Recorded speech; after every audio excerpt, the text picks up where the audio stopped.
और भंडारा से है, जहां महायुति दलों की वी होटल में संयुक्त प्रेस वार्ता हुई। प्रेस वार्ता के दौरान कहा गया कि प्रधानमंत्री नरेंद्र मोदी के नेतृत्व में देश विकसित राष्ट्र की ओर बढ़ रहा है। इस सपने को साकार करने के लिए हम सब नरेंद्र मोदी के साथ हैं। आगामी लोकसभा चुनाव सपने को साकार करने की दिशा तक तय करेगा, इसलिए हम सभी महागठबंधन के प्रत्याशियों को भारी मतों से जिताएंगे और 400 पार के नारे को सार्थक करेंगे। यह बात महागठबंधन के घटक दलों के नेताओं ने संयुक्त प्रेस वार्ता में व्यक्त की। भंडारा लोकसभा क्षेत्र से भारतीय जनता पार्टी के महायुति उम्मीदवार सुनील मेंढे ने 27 मार्च को अपना नामांकन पत्र दाखिल करने जा रहे हैं। उससे पहले आज महागठबंधन के सभी घटक दलों के नेता एक साथ आए और प्रेस कॉन्फ्रेंस की। मौके पर संबोधित करते हुए प्रत्याशी सांसद सुनील मेंढे ने कहा कि मैं पार्टी के सभी वरिष्ठ जनों का आभारी हूं। आज उन्होंने एक बार फिर मुझ पर भरोसा किया और मुझे नॉमिनेट किया। इस उम्मीदवारी की राह को क्षेत्र के लोगों के प्यार ने आसान बना दिया। प्रधानमंत्री नरेंद्र मोदी देश को सर्वोच्च स्थान पर ले जाने के लिए काम कर रहे हैं। घेतली होती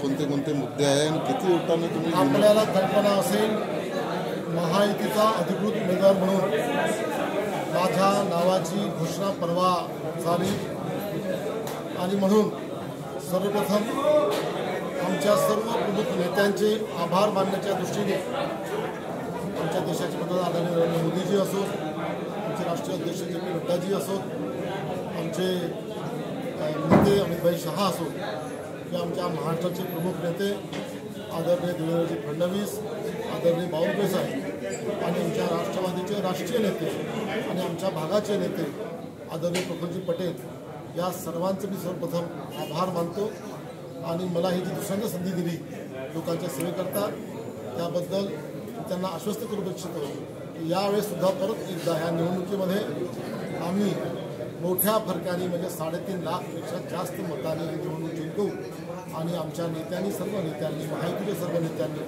माझ्यावर जो विश्वास टाकला ते आम्ही सार्थ ठरवू असा विश्वास व्यक्त करण्याकरता आणि उद्या आम्ही आमचा नॉमिनेशन फॉर्म या कलेक्टरला सबमिट करतो आहे।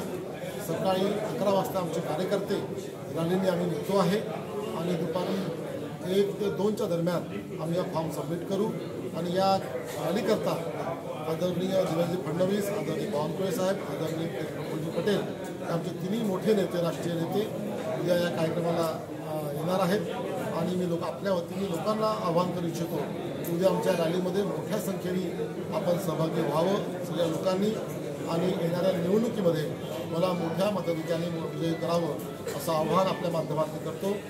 धन्यवाद। जय हिंद, जय भारत। सर, जनता कोणते मुद्दे आम्ही समोर येणार निश्चितच आमचा 10 वर्षातला आमचे जे NDAचा आमचा कार्यकाल नरेंद्र मोदीजींनी जो केला, 10 वर्षामध्ये जो संपूर्ण देशाचा संपूर्ण सर्वांगीण विकास केला ते आमच्या जमेची बाजू आहे आणि आता आमची महायुती, आमचे संपूर्ण नेते आणि कार्यकर्ते आपल्या एकोप्याने आमच्या सोबत आहेत आणि म्हणून या सगळ्यासोबत घेऊन आम्ही लोकांपुढे जाणार। येणाऱ्या 2047 पर्यंत आम्ही आपल्या देशाला संपूर्ण जगामध्ये सर्वोत्तम देश करण्याचं स्वप्न NDAनी आणि विशेषतः मोदी सरकारने आणि मोदीजींनी बघितलं आहे। स्वप्न पूर्ण करण्याकरता लोकांनी आम्हाला सहकार्य करावं आणि अबकी बार 400 पार हा नारा आणि मोदीजीचा हात मजबूत करण्याकरता मला मतदान करावं असं आवाहन आपल्या माध्यमातून करणार हैं। भंडारा से हंसराज की रिपोर्ट, TV1 इंडिया न्यूज़।